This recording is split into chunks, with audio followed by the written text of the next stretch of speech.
Welcome to one of the most unsettling stories buried in historical records. Before we begin, take a moment and tell us where you're watching from, because stories like this connect listeners across the world. If you value deeply researched, fact-checked historical narratives, subscribe now. Hours of effort go into verifying rare documents and eyewitness accounts, so fiction never replaces truth.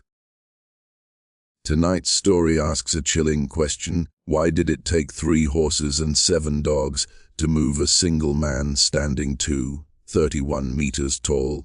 And what was discovered after 10 relentless hours that changed everything forever? Stay with us, because the answer is darker than legend and stranger than myth. The discovery of the unusually tall, enslaved man did not happen in a moment of drama, but through quiet whispers that moved from plantation to plantation. Field hands spoke in low voices about a figure who towered over everyone else, a man whose shadow stretched unnaturally long at sunset. At first, overseers dismissed the stories as exaggerations born from fear and fatigue, the kind of folklore that often grew in places where suffering was constant. But the rumors refused to die, and curiosity slowly turned into unease.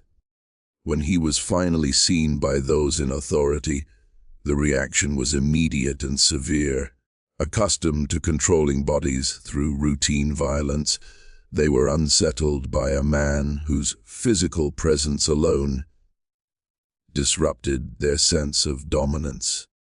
His height made simple tasks difficult to enforce, and his movements drew constant attention. To the enslavers, he was no longer just a laborer, but an anomaly, something that did not fit within their rigid system of order. Eyewitness accounts describe a crowd forming the first time he was brought into view. People paused their work, pretending not to stare, while secretly measuring him against doors, fences, and trees. Some claimed he had to lower his head to pass through structures built for ordinary men. Others swore his hands were so large they could cover a man's face entirely. Whether these details were exact or embellished, they reveal the shock his presence caused. Among the enslaved community, the discovery carried a very different meaning. Many saw him not as a curiosity, but as a symbol, someone whose body itself resisted being reduced to property. His size inspired both awe and fear, because anything that drew attention from overseers often invited punishment. People warned one another to keep distance, knowing that proximity to him could bring suspicion or violence. The plantation records, cold and impersonal, marked his existence in a single line. He was listed not by name, but by a description that emphasized his height as if it were a defect. No mention was made of his skills, his origins, or his family. The document treated him as a logistical problem waiting to be solved, foreshadowing the brutal decisions that would follow. As word spread beyond the plantation, visitors arrived under the pretense of business, but their true interest was obvious. They wanted to see for themselves if the stories were true. Some laughed nervously, others fell silent, but all of them left with the same conclusion: this man was unlike anything they had encountered before. His discovery became a shared secret, passed along with a mixture of fascination and dread. By the time officials began discussing what to do with him, the tone had shifted from curiosity to urgency. His very existence challenged the systems designed to control human beings, and that made him dangerous in their eyes. The discovery was no longer just about finding an unusually tall man. It marked the beginning of a chain of events that would strip him further of dignity and set the stage for the terrifying journey that followed. The verified measurements of the man's height did not come from casual guesses or frightened exaggerations, but from deliberate attempts to confirm what many refused to believe. Plantation officials summoned carpenters and overseers, men accustomed to measuring timber and land, to put numbers to the body standing before them. A measuring rod was pressed against a wall, chalk marks drawn slowly upward, each inch adding to the growing disbelief. When the final mark was reached, the room fell quiet, as if everyone present understood that this number would change how the man was treated forever. According to surviving records, his height was documented at approximately 2.31 meters, far beyond what was considered normal in the 19th century. This was not written as a medical curiosity, but as a logistical concern. Notes were added in margins about doorways, wagons, and sleeping quarters that could not accommodate him. The measurements stripped him of mystery and reduced him to a problem of space and control, something that needed managing rather than understanding. Those present reportedly remeasured him more than once, unable to accept the result. Different tools were used, different walls chosen, yet the outcome remained the same.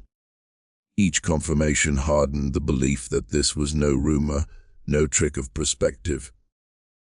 His body itself became evidence, undeniable and unsettling, forcing authorities to acknowledge that ordinary methods of restraint and movement might not apply. Medical knowledge at the time was limited, and explanations were shaped more by superstition than science. Some speculated about curses or unnatural growth, while others whispered about divine punishment or warning signs. No effort was made to assess his health with compassion. Instead, his size was discussed only in terms of risk of escape, risk of rebellion, risk of inspiring fear or defiance, among others. Within the enslaved population, the verified height took on a different weight. Once the measurements were known, stories solidified into fact. People spoke his height aloud in hushed tones, not as a spectacle, but as a reminder of how closely he was now being watched. Verification meant visibility, and visibility often led to suffering. Many feared that the confirmation of his size sealed his fate. The records that noted his measurements did not include his age, his birthplace, or even a consistent identifier. Numbers mattered more than identity. The precision used to record his height contrasted cruelly with the absence of anything that acknowledged his humanity. In official ink, he existed only as a body that exceeded expectations and limits. Once the measurements were finalized, discussions shifted quickly from disbelief to action. Plans began forming about relocation, confinement, and control, all justified by the simple fact of his recorded height. What began as a moment of measurement became a turning point, transforming a living man into a calculated burden and setting in motion decisions that would lead to the infamous 10-hour ordeal. Speculation about the man's physical condition began almost immediately after his height was confirmed, but it was never driven by concern for his well-being. Observers focused on how his body moved, how he breathed, and how long he could stand without resting, searching for weaknesses rather than signs of pain. His joints appeared strained under his own weight, and witnesses noted a slow, deliberate way of walking, as if every step required careful balance. What should have prompted medical care instead became a silent inventory of limitations to be exploited. At the time, little was understood about conditions that cause extreme height, and what knowledge did exist was rarely applied to enslaved people. Some assumed his size meant extraordinary strength, while others noticed moments of visible exhaustion that contradicted that belief. His shoulders often slumped, and there were reports of frequent headaches and dizziness, signs now recognized as serious medical symptoms. Yet these observations were shared casually, without urgency, as though discomfort was expected and unremarkable. Rumors spread quickly, filling the gaps left by ignorance. Some claimed his heart could not support such a body, that he would collapse without warning. Others whispered that his bones were, despite their length, that a single fall could cripple him. These stories, though speculative, influenced how he was handled, increasing fear among those tasked with controlling him and reinforcing the belief that he was unpredictable and dangerous. Among the enslaved community, his physical condition was watched with quiet empathy. People noticed how he struggled to sleep on makeshift bedding meant for smaller bodies, how he avoided sitting for long periods because standing again caused visible pain. There were moments when he leaned against walls or trees, closing his eyes briefly as if steadying himself. These small details revealed a man enduring constant strain in silence. Despite these signs, no physician was summoned to examine him properly. Any discussion of his health was framed around endurance rather than care, how long he could be made to work, how far he could be moved, how much force his body could tolerate. Illness or collapse was viewed not as a human crisis, but as a potential loss of property. His suffering was measured only by its impact on productivity and control. As plans for his transport began forming, concerns about his physical condition took on a colder tone. Questions were raised about whether his legs could sustain long movement, whether restraints would restrict blood flow, whether exhaustion might slow the journey. These concerns were not meant to protect him, but to ensure the process did not fail. His health was reduced to a variable in an operation, something to be calculated rather than preserved. In the end, speculation about his physical condition only deepened the tragedy. Everyone seemed aware that his body was under immense strain, yet no one acted to ease it. Instead, this knowledge was used to justify harsher measures, reinforcing the idea that extraordinary force was necessary. His health, fragile and misunderstood, became another reason cited for the extreme decisions that followed, pushing him closer to the ordeal that would define his story. The conclusion that human transport was impossible emerged slowly but firmly, shaped by observation rather than compassion. When overseers first attempted to move him with the same methods used on others, the effort failed almost immediately. Doors were too low, corridors too narrow, and wagons built for ordinary bodies became traps rather than vehicles. Every attempt ended with frustration, not because he resisted, but because the environment itself was not designed for someone of his size. Groups of men were ordered to escort him on foot, believing sheer numbers would solve the problem. Within minutes, the strain became obvious. Keeping pace with his long, uneven steps exhausted those around him. and controlling his movement required more coordination than expected. Any stumble risked pulling others down with him, turning a simple march into a dangerous imbalance. What was meant to demonstrate authority instead exposed its limits. Restraints added another complication. Chains and cuffs, commonly used at the time, either cut painfully into his limbs or failed to hold properly at all. Adjustments had to be improvised, wasting time and drawing unwanted attention. Each failed attempt reinforced the idea that ordinary human handling could not guarantee control, especially over long distances. The fear was not just escape, but chaos, something overseers were desperate to avoid. There was also the unspoken issue of endurance. Moving a man of such height and weight required sustained effort, and no group of handlers could maintain that for hours without rest.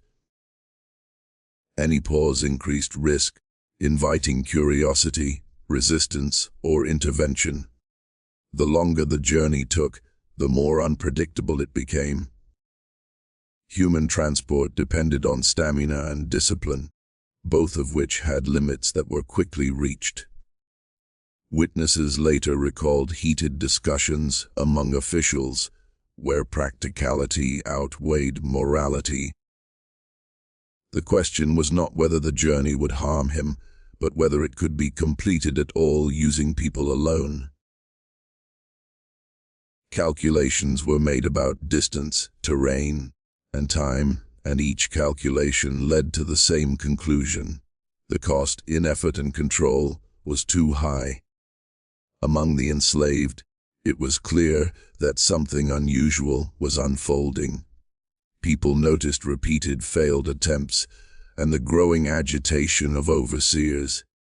The realization that ordinary methods did not work created fear, because extraordinary measures usually followed.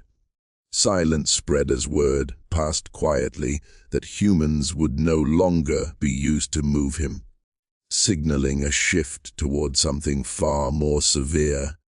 By the time the decision was finalized, it was framed as necessity rather than choice. Human transport was officially deemed impractical, even dangerous, and alternatives were demanded. This conclusion marked a crucial turning point because it stripped away the last pretense of normal procedure. What came next would not resemble anything done before, setting the stage for the extreme solution that would define the 10-hour ordeal. The role of horses entered the discussion as a matter of force and efficiency, not mercy.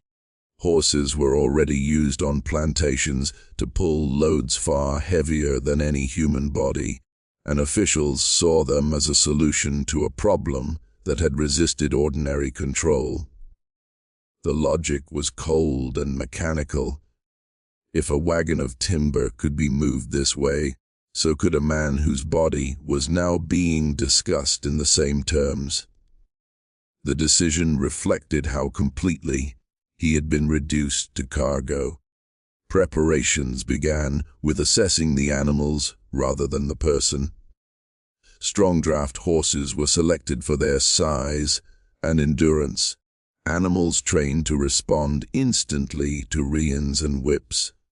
Their harnesses were inspected and reinforced, adjusted to distribute weight over long distances. No comparable care was given to how the man would endure the strain. The planning centered on preventing delays, not preventing suffering. When the horses were first brought near him, tension filled the air. Animals are sensitive to fear and unfamiliar sights, and his towering presence unsettled them. Handlers struggled to keep the horses calm, speaking sharply and pulling hard on the reins. This initial reaction only strengthened the belief that greater control was necessary, reinforcing the decision to rely on animal strength rather than human coordination. The method envisioned involved using horses not simply to pull, but to guide and limit movement.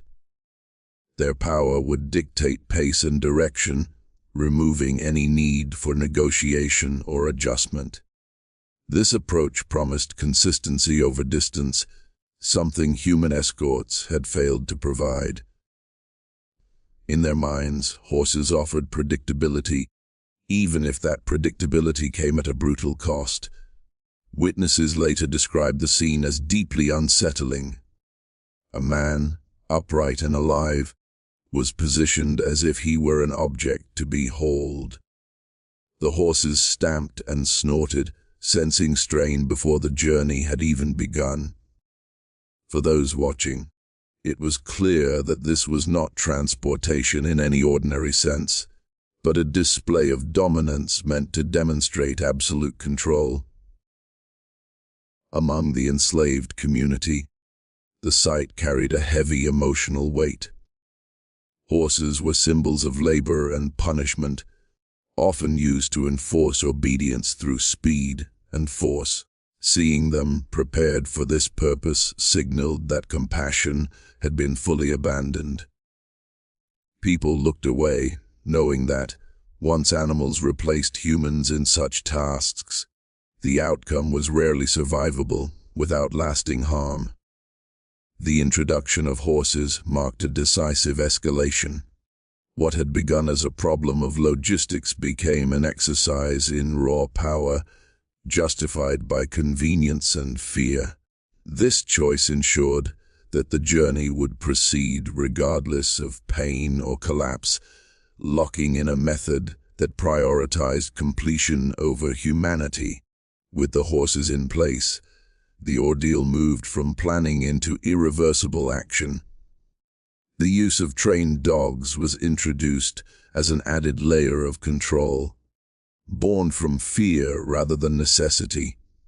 Officials worried that even with horses, uncertainty remained, uncertainty about resistance, about collapse, about loss of authority in front of witnesses. Dogs had long been used to intimidate and track enslaved people, and their presence carried a psychological weight that humans and horses alone could not achieve.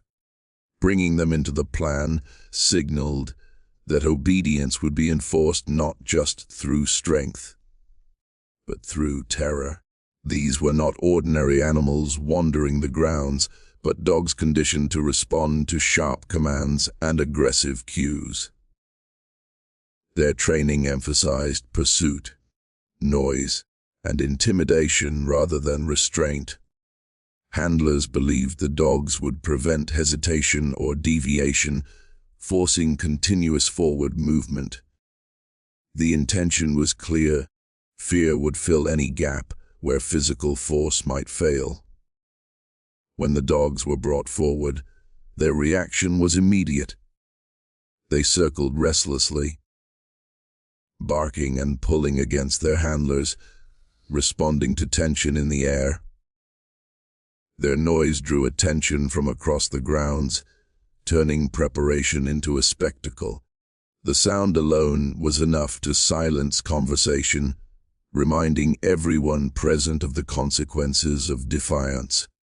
The dogs' role was not limited to guarding the path ahead. They were positioned to flank and follow, creating a moving boundary that left no room for pause or retreat. Any stumble or delay risked provoking them further. This arrangement ensured that the pace would be dictated by fear as much as by force, turning the journey into a relentless forward push. Among the enslaved community, the sight of the dogs was the most disturbing element of all. Horses represented labor and burden, but dogs symbolized pursuit and punishment. Their presence erased any illusion that this was merely transport. People understood that dogs were used when escape, resistance, or public example was feared most. Even some handlers appeared uneasy, aware that dogs were unpredictable once provoked. There were whispered concerns about what might happen if control slipped, if barking turned to chaos. Yet these concerns were ignored, overshadowed by the belief that overwhelming intimidation would prevent any complication. Fear was considered a stabilizing force, not a risk. By adding dogs to the operation, the plan crossed a final threshold. Control was no longer just physical, it was psychological, enforced through constant threat. The combination of horses and dogs transformed movement into torment, ensuring that every step of the journey would be shaped by anxiety and submission. With this decision, the 10-hour ordeal took on its most terrifying form, driven as much by sound and fear as by force itself. The beginning of the 10-hour journey did not start with motion, but with a long, oppressive pause. Everything was in place, horses restrained, dogs straining, handlers positioned, yet no one rushed the first step. The air felt heavy, as if even those enforcing the movement sensed the gravity of what was about to unfold. When the signal was finally given, it was quiet and deliberate, marking the start of an ordeal rather than a simple relocation. The first stretch was slow and awkward. The horses had to be guided carefully to set a pace that would not immediately cause collapse, while the dogs barked and pulled, confused by the controlled restraint placed on them. Each step forward felt forced, unnatural, as though the ground itself resisted what was happening. Onlookers noticed how much effort it took just to maintain balance in those early moments. As the journey moved beyond the immediate grounds, the reality of distance set in. Time began to stretch, measured not in miles but in exhaustion. The rhythm was uneven, brief surges forward followed by tense adjustments whenever strain showed. There was no sense of progress, only continuation, a slow, grinding movement that seemed designed to test endurance rather than reach a destination. Hours passed with little change in scenery, but the physical toll became increasingly visible. The pace could not be allowed to slow for long, yet forcing it faster risked disaster. Every decision became reactive, responding to signs of fatigue or agitation. What had been planned as a controlled operation quickly turned into a constant struggle to keep everything from unraveling. The dog's presence grew more oppressive as time wore on. Their barking never fully stopped, creating a constant background of noise that frayed nerves on all sides. Even the horses showed signs of stress, shifting and snorting as tension traveled through their harnesses. The journey was no longer just about movement. It became an environment of sustained pressure, with no relief. Those who witnessed parts of the journey later spoke of how unnatural it felt to watch time pass so slowly. 10 hours did not feel like a span, it felt endless. The sun's movement across the sky became the only marker of progress, emphasizing how long the ordeal continued without pause.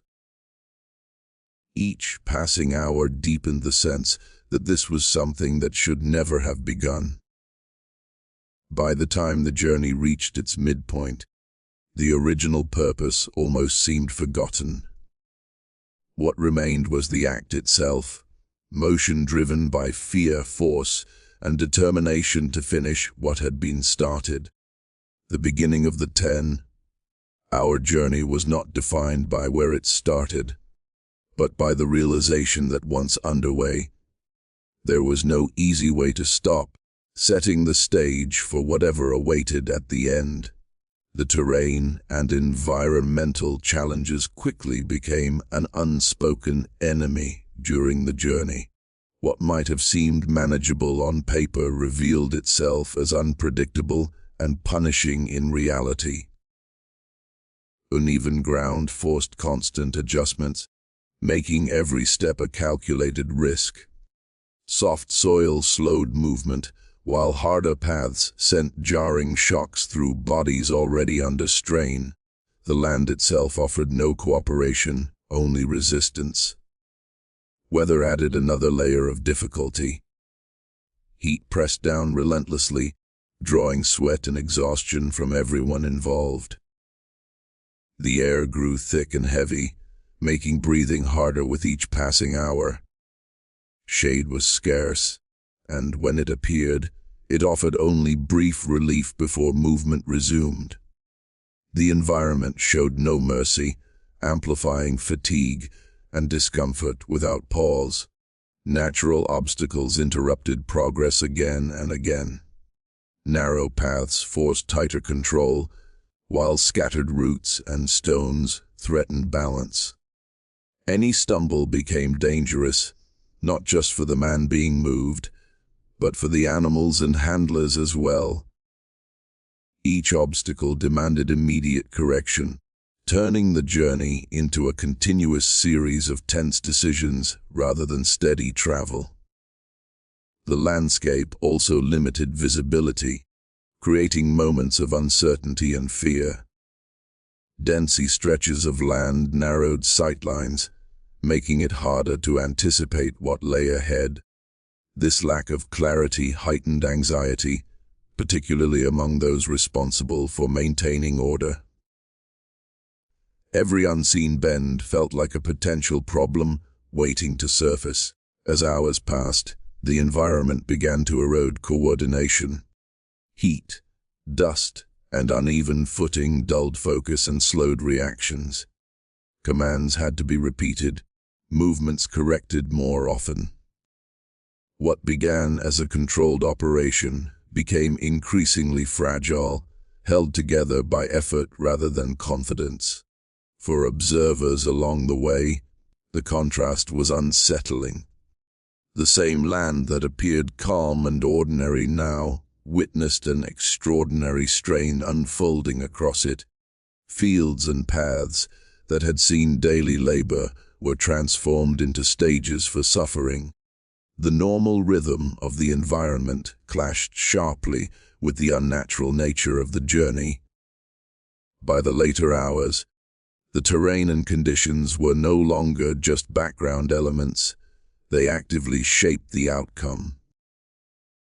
Fatigue compounded with every obstacle, and the environment dictated pace as much as force did.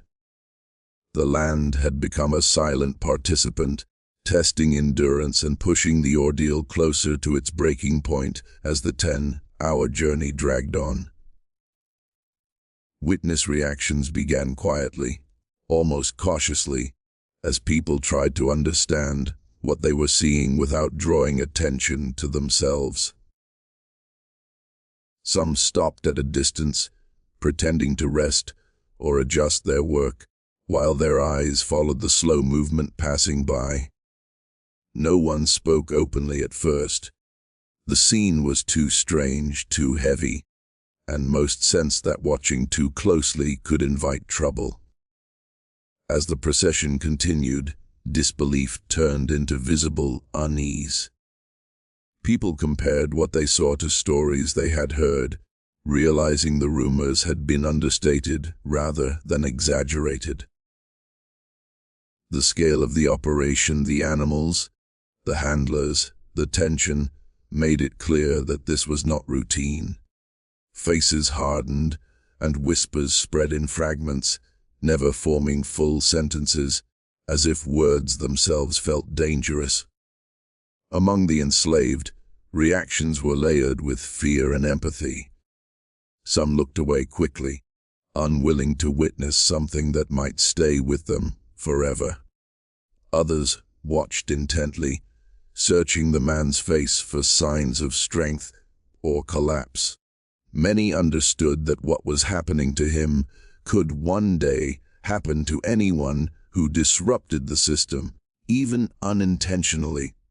Free onlookers and visitors reacted differently, often with nervous curiosity. A few tried to rationalize what they saw, framing it as necessity or order, but their discomfort was evident. Laughter, when it appeared, was brief and forced, a reflex rather than genuine amusement. The scale of the effort unsettled even those accustomed to cruelty. Children who caught glimpses were quickly pulled away, not because the scene was considered wrong, but because it was considered disturbing. Adults sensed that the image might linger too strongly, raising questions that had no safe answers. The act of removing children spoke volumes about the weight of what was unfolding. As time passed, reactions shifted from shock to silence. People no longer whispered. They simply watched or turned their backs. The journey became something endured by witnesses as much as by the man at its center. The longer it continued, the more it drained emotion, replacing it with a numb awareness that this was happening and could not be stopped.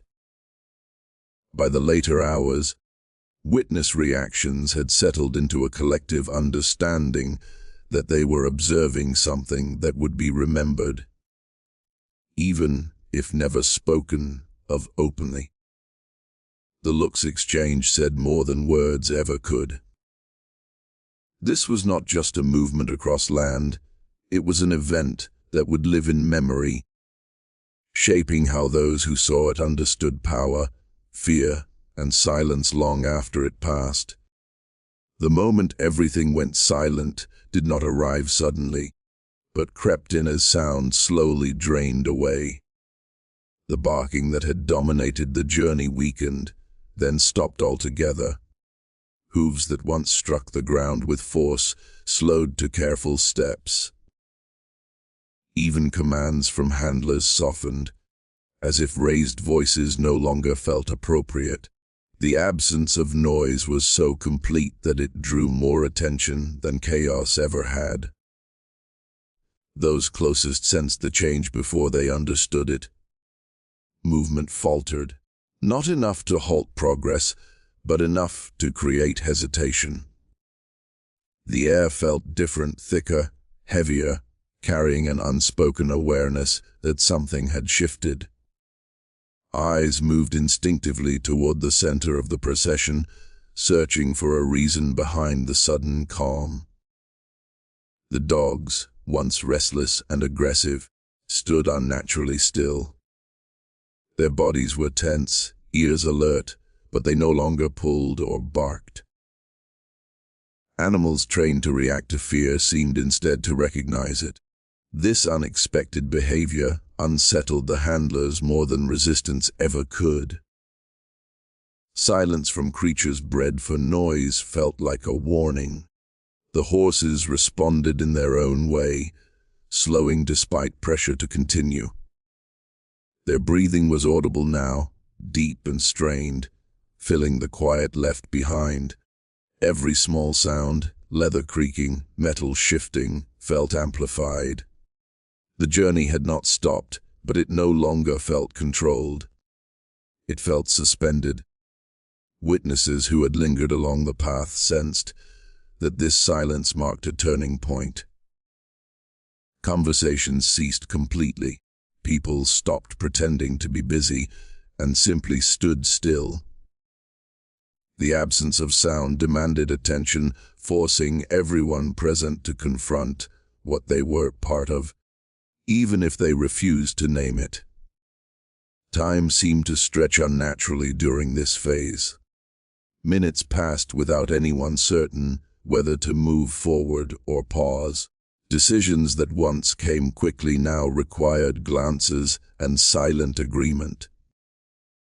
The authority that had driven the journey weakened, replaced by uncertainty and restraint. When sound eventually returned, it did so cautiously, never reaching the intensity it once had. The silence lingered in memory, heavier than any noise. It marked the moment when the ordeal crossed from enforced movement into something more ominous, an unspoken recognition that the journey had changed, and whatever lay ahead would not undo what that silence revealed. What was found after 10 hours was not revealed all at once, but understood in fragments as the journey finally came to an uneasy halt. Those closest noticed first that the movement had ended without command, as if the procession itself had decided it could go no further. Horses stood still, heads lowered, no longer responding with urgency. The dogs remained quiet, their earlier aggression replaced by wary distance. Something had changed, and everyone felt it before anyone spoke. Attention slowly turned inward, toward the man who had been the center of the ordeal. His posture was no longer the same as it had been at the start. The towering presence that had drawn fear and fascination now appeared diminished, not in height, but in force. He remained upright, yet there was a stillness about him that unsettled those watching. It was the kind of stillness that demanded interpretation. Handlers approached cautiously, no longer projecting authority but hesitation. They looked for signs, movement, resistance, response, anything that would restore a sense of control. Instead, they found silence and exhaustion etched into every detail. The realization spread quietly. The journey had taken more than anyone had accounted for, not just in time, but in what it had extracted. Witnesses later recalled that this was the moment the story changed. Up until then, the focus had been on logistics and force. Now, it shifted to consequence. The outcome was no longer theoretical or distant. It was standing in front of them, undeniable. The 10 hours had left a mark that could not be ignored or easily explained away. There was no dramatic declaration, no single action that defined what was found. It was the collective recognition that the man had been pushed beyond what the body could reasonably endure. Strength, size, and endurance, qualities once discussed with fear, had been worn down by time and pressure. The spectacle lost its purpose in that instant. Those responsible avoided lingering. Records, if they were made at all, were brief and vague. Details were softened, language chosen carefully to avoid blame. What could not be erased, however, was the memory carried by those who saw the end. The final state of the man became something people referenced indirectly, through silence rather than description. In the end, what was found after 10 hours was not just a physical condition, but a truth. The extreme measures had revealed the limits of control and the cost of treating a human being as a problem to be solved. That discovery lingered long after the journey ended, shaping how the event was remembered, and how much of it was deliberately left unsaid. How history chose to remember this case was shaped less by what happened and more by what was deliberately omitted.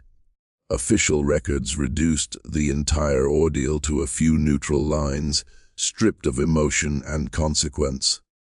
Dates were noted, movements logged, but the human cost was carefully avoided. In these documents, the extraordinary was made ordinary through silence. Language played a crucial role in this erasure.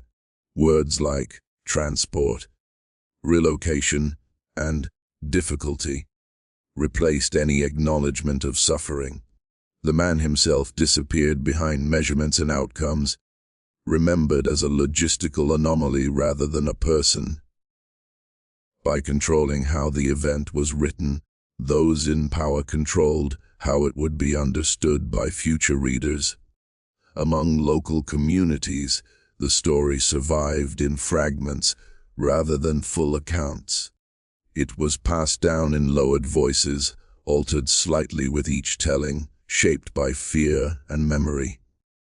Some details blurred over time, while others grew sharper, reflecting emotional truth more than documented fact. This oral memory kept the event alive, even as official history tried to bury it. The absence of his name became one of the most telling aspects of remembrance. Without a name, he could not be easily mourned, traced, or honored. Anonymity ensured distance, allowing later generations to engage with the story abstractly rather than personally. It was easier to forget a figure than a person. Historians who later encountered the case often struggled with these gaps. What remained raised more questions than answers, forcing interpretation where certainty should have existed. The lack of detail was itself evidence, not of insignificance, but of intentional neglect. Silence became part of the record. Over time, the story resurfaced not because it was fully preserved, but because it resisted disappearance. Its extremity made it difficult to ignore, even when details were scarce. Each rediscovery challenged the version of history that presented control as orderly and cruelty as rare. The case stood as a contradiction to that narrative. In the end, how history remembered or erased this event reveals as much about the system that recorded it as about the man who endured it.